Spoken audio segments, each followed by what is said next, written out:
This is the Ohio AgNet from the voice you know at the News You Trust studio, sponsored by BASF. Visit with your local ag retailer about 0% financing on all BASF crop protection, seed treatment, and Zetavo brand soybeans now through March 15th. I'm Ty Higgins. Last week at Commodity Classic ran into a lot of Ohio farmers and Ohio agribusinesses. One in the same place. At Meristem, Pickaway County farmer Bennett Musselman was there. I asked him how long he's been using their products and why. Our operation is no-till. We use a lot of cover crops, so we were looking for something to add some biological activity. The way Meristem packages their products, it seemed like it was a good fit. We've had really good luck with their products. What kind of products are you using from Meristem? So we've used the hopper throttle historically, and then last year was the first year that we did the no-cost plot, where we used their product from start to finish in a side-by-side comparison with our traditional methods. And it was very interesting to see the results. What were those results? I guess the ROI was pretty good, huh? Yeah, it was a little over I think $111 roughly was the ROI on that particular plot. We were somewhere around 10 to 12 bushel better on our soybeans. It was really eye-opening to see we could do things in a non-traditional way and still have the ROI and still have the yield to have a good crop. And you mentioned your no-till. That's Yep. Very important to you, and these products fit right into that strategy. They do. The thought of maybe not getting away, but traditional fertilizer. If we look at input costs today with the tariffs and on potash and phosphorus and everything, anything we can do to try to diversify how we feed the crop, and as long as it's making us money and the yield's there, we're going to try it. Well, I mentioned how 5 years ago it was difficult to make changes. Now, Yeah. fast forward to 2026, and why would you recommend farmers take a look at this even now? Well, we've consistently seen positive results from the hopper throttle that we've used for several years on our soybeans. 2 to 3 bushel every year guaranteed, some years more. But, I'm glad that we tried it when things were better. And now that we have the confidence going into these tight times that we can continue to use this product and still have a return on our investment. Yeah, farmers want you to prove it, right? They want That's to see right. that result, Yeah. not just on paper, but in the field, and you're showing that to them. Yep. As you look forward to 2026, what are some things happening on the farm right now to get you ready for spring? Well, we're in the process of rebuilding planters, putting new brushes in our bean planters and openers on our corn planters. Just sat down with our fertilizer guy to talk about that particular program and how Meristem's going to fit in there. We're going to try a different suite of products on our corn that we haven't tried before, so anxious to try that and see how that works out. I hear a lot of pencils are sharpening more than they ever have been. What are you taking away from your program that maybe you've used in the past that you need to keep an eye on that bottom line a little bit? Well, we're really looking at our fertilizer numbers, whether, just straight removal. We've been on a build program last several years. Obviously, that's going to be cut out this year just because the numbers are tight. Looking line by line wherever we can to save a few pennies here and there, it really adds up quite a bit. Good to see you here in San Antonio, and we'll see you back home soon, Bennett. Thank you. Thanks, Ty. Appreciate it. That's Bennett Musselman, who farms in Pickaway County. Time for this week's South American Update, brought to you by Seed Genetics Direct, the #1 fastest growing and largest Ohio-based independent seed company. Here's Joel Penorwood. Well, South America's raising a big crop of soybeans and corn this year, no doubt about that. But if you've been watching the markets, that hasn't exactly meant smooth sailing there. Rafael Gallo, our South America correspondent, says Brazil's projecting nearly 178 million metric tons of soybeans and more than 138 million metric tons of corn. Big numbers, but that's buoyed a little bit by strong domestic demand inside Brazil. And at the same time, heavy rains in key areas like Mato Grosso have slowed harvest and have also tightened the planting window for that second corn crop, or the safrinha crop. And when planting gets pushed back, that gives a lot more weather risk for later in the season. There's also some logistics concerns down south, congestion in northern export corridors, and if trucks are waiting and ports are backed up, that affects basis, premiums, and cash flow. Globally, USDA did raise world soybean production, but strong U.S. corn exports have helped support Chicago futures. So South America does have the grain, but right now, timing, logistics, and execution of that are driving volatility. More information online at the latest South American update at ohioagnet.com, thanks to Seed Genetics Direct. I'm Joel Penorwood reporting. Tune into the Ohio AgNet tomorrow. Going to broadcast from the Wilmington College Aggies 68th Annual Judging Contest. 1,500 high school students will be honing their judging skills.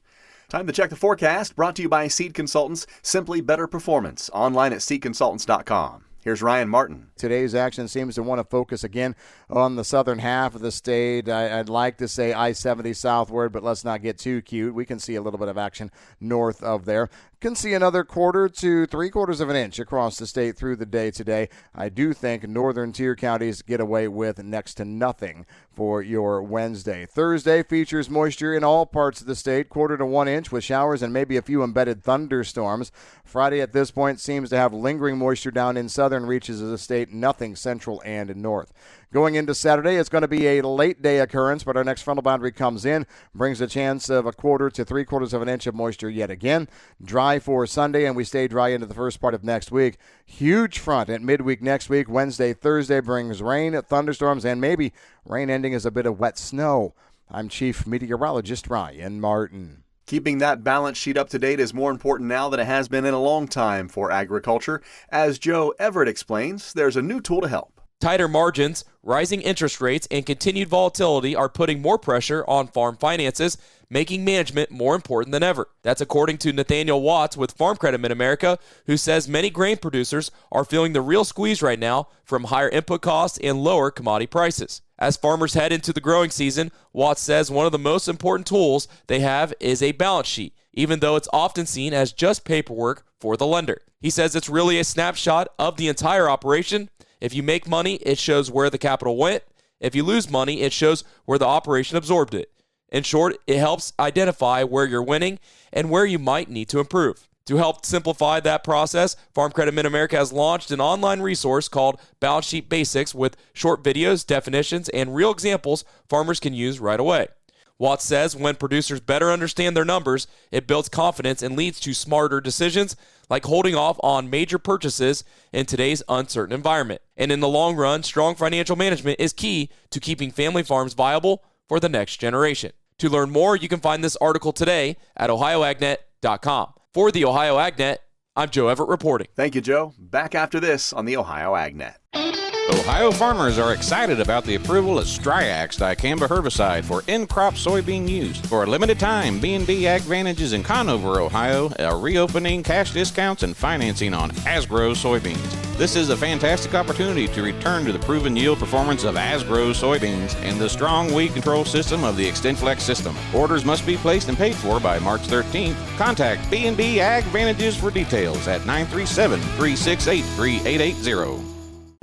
Get ready to bid on the heavy equipment and vehicles you need in a Ritchie Brothers Midwest Regional event happening March 26th and 27th. Inventory is at Ritchie Brothers locations in Columbus, Chicago, Detroit, Minneapolis, Kansas City, and Lincoln, with in-person inspections available. Bid on a wide selection of excavators, loaders, dump trucks, and truck tractors. Don't miss this great opportunity. Visit rbauction.com/Columbus to sign up. rbauction.com/Columbus. Welcome back to the Ohio AgNet. We're putting a macronutrient under the microscope for today's featured audio. Here's Brianna Smith.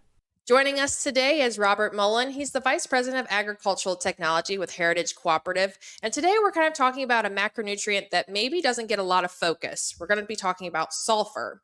Robert, thanks for joining me. Thank you, Brianna. It's my pleasure. Absolutely. So can you kind of tell me a little bit about the importance of sulfur as it relates to a growing crop? Yeah, so just as a little bit of background, in one of my previous roles, I was with Ohio State University, and we have these guidelines that we typically provide farmers with what kind of situations would you expect to see sulfur deficiencies. And what we've historically said, it's going to be on that low organic matter soil, something less than 2, maybe something less than 1.5% organic matter. It's going to be something that's very coarse textured, so your CECs are going to be very low, let's say less than 6, 7. So we tend to think of low organic matter, coarse textured, high yielding environments tend to be where we think you're most likely to see sulfur deficiency. And that would have been true, but as I got later in my career, so this would have been around 2010, 2011, I was definitely starting to diagnose and confirm sulfur deficiencies on soils I would not have ever expected to be deficient in sulfur. But when you think about what sulfur does in the plant, I usually think about the primary use of sulfur is in a couple of different amino acids, and it's absolutely critical for things like cysteine, methionine. If you don't have adequate sulfur, you can't manufacture adequate amounts of those two amino acids, which can lead to decreased yields. And that's when I think about sulfur nutrition, that's primarily what I'm thinking about is the guidelines that we've traditionally used for its supplementation and what it ultimately does in the plant. So what kind of environment or what are situations where applying sulfur is a good idea? If I'm looking at a soil test report, it's not terribly reliable at telling us how much I have to supplement if it's low. It can do a decent job if the soil test sulfate level is really, really high of telling us that we don't need to supplement. It's not a great way for us to assess sulfur nutrition for higher plant growth. But looking at that soil test, if I see that my organic matter is low, if I see that I have a really low CEC, my first thought is, this might be an area where I would suspect I might need to be thinking about sulfur nutrition, especially if I combine that with a good farm manager that's doing a really good job of producing relatively high yields. That's the environment I'm most likely going to say, yeah, you're probably going to need to be at least thinking about sulfur nutrition, if not just evaluating it in your operation. And at Heritage Cooperative, that tends to be how we position sulfur with our customer base.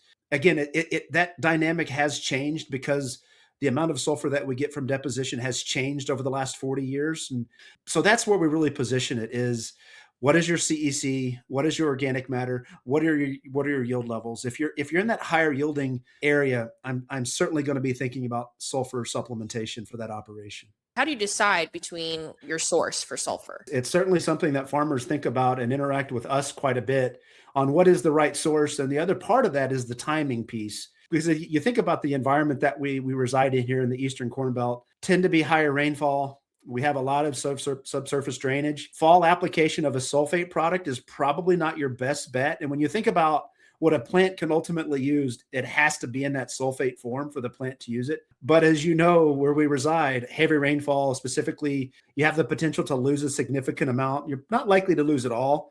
So if it's going to be a fall source, avoid sulfates if you possibly can. So the sulfates would be things like ammonium sulfate, gypsum, calcium sulfate would be those are the two predominant ones that we would be utilizing in agriculture. There is another sulfur source that has gained some popularity. It's been around for a very long time, but because of our ability to pelletize it and the size of the products that we're able to generate, elemental sulfur has gained some popularity. For the full interview with Robert Mullen, visit ohioagnet.com. Reporting for Ohio's Country Journal and Ohio AgNet, I'm Brianna Smith. Thanks, Brianna. Markets and analysis next on the Ohio AgNet.